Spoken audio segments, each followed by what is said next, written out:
हमारे सहयोगी संजीव द्विवेदी भी हमारे साथ जुड़ चुके हैं। संजीव, जैसा कि हम चर्चा कर ही रहे थे कि अब सबकी निगाहें ये कि ईरान किस तरह से रिटेलिएट करता है, लेकिन सवाल ये है कि क्या ईरान की उतनी तैयारी है।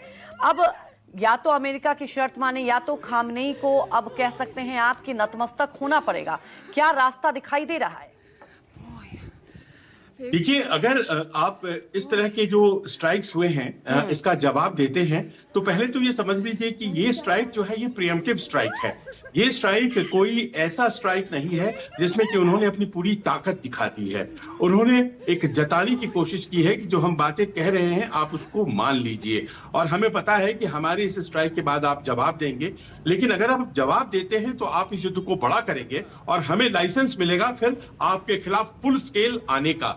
तो ऐसे में यहाँ पर ईरान को बड़े कूटनीतिक तरीके से ये चीजों को तय करने की जरूरत है कि क्या वो फुल स्केल वॉर के लिए जाना चाहते हैं, और अगर वो जाना चाहते तो आप जानती हैं पिछले कई दौर की बातचीत वो बहुत शिद्दत से नहीं करते।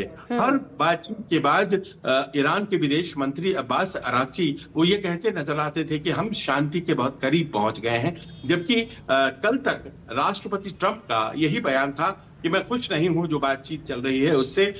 वो जो चीजें हम मांग रहे हैं अमेरिका की तरफ से जो मांगी जा रही हैं वो देने के लिए तैयार नहीं है ईरान। तो इस तरह की बातचीत में कहीं ना कहीं ऐसा लग रहा था कि दोनों पक्षों की अपनी अपनी अपेक्षाएं हैं और वो पूरी नहीं हो रही है। बातचीत जो है वो कहीं पहुंच नहीं रहा है।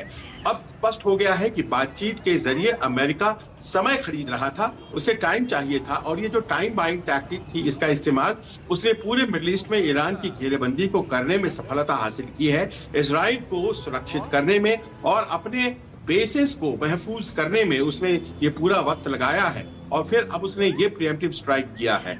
अब प्रीएम्प्टिव स्ट्राइक के बाद ईरान जवाब देगा क्या वो इस तरह के स्ट्राइक जो कि तेहरान पर सीधे हो रहे हैं, तो कहीं ना कहीं उसकी जो अपनी एयर डिफेंस है वो भी तो एक तरह से तार-तार होती हुई नजर आ रही है। बिल्कुल संजीव, अब यही देखना होगा कि किस तरह से अब ये इस हमले का जवाब देता है ईरान।